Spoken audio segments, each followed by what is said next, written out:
India has produced some of the most powerful rulers in human history. Emperors who commanded armies of hundreds of thousands. Kings who controlled more wealth than entire continents. Rulers whose decisions shaped the lives of hundreds of millions of people across thousands of years. Their names are in the history books, their monuments still stand, their stories are told in schools across India every day.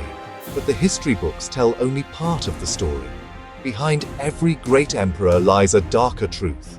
The decisions that were never celebrated, the methods that built the monuments, the secrets that official history has quietly left out. Today, we go behind the official record, behind the statues and the textbooks and the commemorations, to the real story of India's greatest emperors. Chapter 1. Chandragupta Maurya, the man who built India's first empire.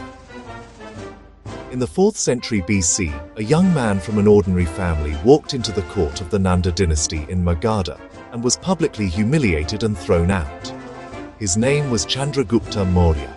Within 20 years, he had destroyed the Nanda dynasty completely, defeated the armies of Alexander the Great's successor in the east, and built the first empire to unite the majority of the Indian subcontinent under a single ruler.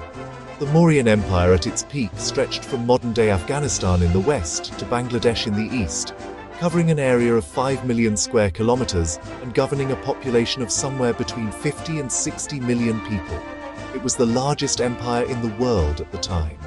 But the story of how Chandragupta built this empire is considerably darker than the textbooks suggest. His rise was engineered by a political strategist named Chanakya, a brilliant and ruthless teacher who had also been humiliated by the Nanda court and had sworn revenge. Chanakya wrote a text called the Arthashastra, a manual of statecraft so comprehensive and so cold in its reasoning that modern political scientists compare it to Machiavelli's The Prince. The Arthashastra recommended the use of spies in every village. It described in detail how to assassinate political rivals using poison disguised in food. It outlined strategies for destabilizing enemy kingdoms from within before attacking them militarily. These were not theoretical recommendations. They were the actual methods Chandragupta and Chanakya used to build the Mauryan Empire. The first empire in Indian history was built on intelligence networks, political assassination, and strategic deception as much as on military power. And it worked. For 137 years. Chapter 2. Ashoka the Great. The emperor who tried to erase his own history of all India's emperors, Ashoka is the most celebrated. His face appears on India's national emblem. The wheel he placed on his pillars sits at the center of the Indian flag. He is taught in schools as the greatest ruler India ever produced, a philosopher king who renounced violence and spread peace across the ancient world. All of this is true, but it begins with an event so catastrophic that Ashoka himself spent the rest of his life trying to make up for it.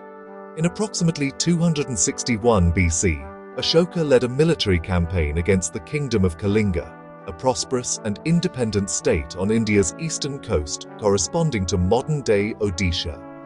The Kalinga War lasted 1 year. When it ended, according to Ashoka's own inscriptions carved into rock pillars across his empire, 100,000 people had been killed in battle.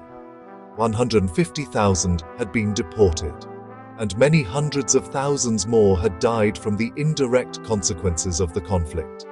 Ashoka himself walked the battlefield after the war ended. What he saw destroyed him.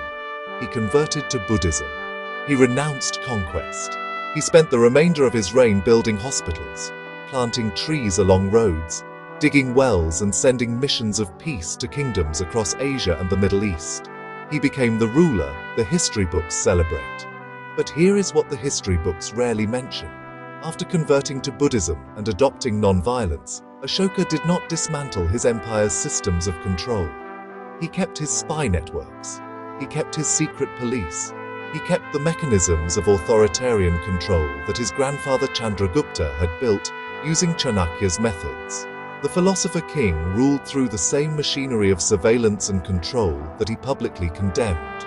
The gap between Ashoka's public message and his private government is one of the most fascinating contradictions in ancient history. Chapter 3. Samudragupta the Warrior, the World Forgot. If Ashoka is India's most celebrated emperor, Samudragupta is its most overlooked. Ruling in the 4th century AD during what historians call the Golden Age of the Gupta Empire, Samudragupta conducted a military campaign across India that modern historians have compared to the conquests of Alexander the Great. He never lost a battle. Samudragupta personally led campaigns against at least 12 major kingdoms in northern India, defeating each one and absorbing them into the Gupta Empire. He then turned south, defeating 9 more kingdoms across the Deccan Plateau. The Allahabad Pillar inscription, one of the most important historical documents of ancient India, describes Samudragupta as the king of kings whose valor was unmatched and who had no equal on earth. But what makes Samudragupta genuinely remarkable is what he did after winning. Unlike most ancient conquerors, he did not destroy the kingdoms he defeated. He did not replace their rulers with his own appointees. He defeated them, accepted their submission, and returned their kingdoms to them, requiring only their acknowledgement of Gupta supremacy and the payment of tribute. It was a model of empire building that was more sophisticated than almost anything practiced in the ancient world at the time. He was also a poet and a musician. Coins from his reign show him playing the veena, a classical Indian stringed instrument. The greatest warrior India ever produced spent his evenings composing music. He is almost unknown outside India. He deserves to be known everywhere. Chapter 4. Muhammad bin Tughlaq, the genius who destroyed his own empire. In the 14th century, the Delhi Sultanate was one of the most powerful states in the world. Its ruler, Muhammad bin Tughlaq, was by most accounts a man of extraordinary intelligence. He spoke multiple languages. He was versed in philosophy, mathematics, medicine, and astronomy. Scholars who met him described him as one of the most intellectually gifted rulers they had ever encountered. He was also, by the evidence of his own decisions, one of the most catastrophically incompetent administrators in the history of statecraft. His first great experiment was moving India's capital. In 1327, Muhammad bin Tughlaq decided to move the capital of the Delhi Sultanate from Delhi to Daulatabad in the south, a distance of approximately 1,500 kilometers. He did not just move his government, he ordered the entire population of Delhi to make the journey. Thousands of people died on the march south. The infrastructure of Delhi collapsed almost immediately, and within a few years, the experiment was abandoned, and the entire population was ordered to march back. His second experiment was currency reform. Faced with a treasury shortage, Muhammad bin Tughlaq decided to introduce token bronze coins to replace silver currency, without establishing any system to prevent counterfeiting. Within months, the entire economy was flooded with counterfeit coins. The currency collapsed. The economy contracted. The treasury that the new currency was supposed to fill was emptier than before. His third experiment was an invasion of China. He assembled a massive army and sent it north toward the Himalayas to conquer the Chinese Empire. The army reached the mountains, was decimated by the conditions and the defending forces, and what remained of it returned in catastrophic defeat. A man of genuine genius who could not translate intelligence into practical judgment. An emperor whose every ambitious idea made the situation worse than before. The Delhi Sultanate never fully recovered from his reign. Chapter 5. Aurangzeb, the emperor who broke the Mughal Empire. The Mughal Empire at its peak was the largest and wealthiest empire in the world. Under emperors like Akbar, it was also remarkably tolerant, a multi-religious empire that incorporated Hindu, Muslim, and other traditions into a single administrative system. Then came Aurangzeb, ruling from 1658 to 1707, a reign of nearly 50 years. Aurangzeb was by any measure a man of extraordinary discipline and administrative capability. He was also a man whose religious rigidity systematically destroyed everything his predecessors had built. He reimposed the jizya, a tax on non-Muslim subjects, that Akbar had abolished a century earlier. He banned music at court. He banned the construction of new Hindu temples. He ordered the destruction of existing Hindu temples in disputed areas, including the demolition of temples in Varanasi, the holiest city in Hinduism, and the construction of mosques on their sites. The political consequences were catastrophic.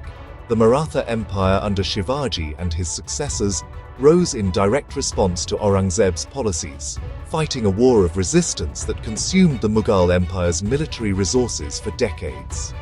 The Sikh community, which had maintained a complex but largely peaceful relationship with previous Mughal emperors, turned into determined opponents after Aurangzeb executed their ninth guru, Tegh Bahadur, for refusing to convert to Islam. The Rajput kingdoms that had been loyal allies of the Mughal Empire for over a century withdrew their cooperation. By the time Aurangzeb died in 1707, the empire he had spent 50 years ruling was already beginning to fracture. Within 50 years of his death, the Mughal Empire had effectively ceased to exist as a unified power, replaced by the British, the Marathas, and a collection of independent states. Aurangzeb expanded the empire to its greatest territorial extent, and in doing so, planted the seeds of its complete collapse. 5 emperors, 5,000 years of history, and a pattern that repeats across every era. The greatest civilizations are built by extraordinary individuals whose brilliance and ambition are always shadowed by contradiction and consequence. Chandragupta built the first Indian empire using methods his own advisor described as requiring the abandonment of all ethical limits. Ashoka preached non-violence while maintaining a surveillance state. Samudragupta conquered everything and is remembered by almost no one. Muhammad bin Tughlaq had the intelligence to imagine great solutions and the judgment to implement every one of them catastrophically. Aurangzeb expanded his empire to its peak and guaranteed its destruction. India's history is not a simple story of heroes and villains. It is something far more complex, far more human, and far more interesting than the version in the textbooks. This is India Untold. Subscribe, because we have 5,000 more years left to cover.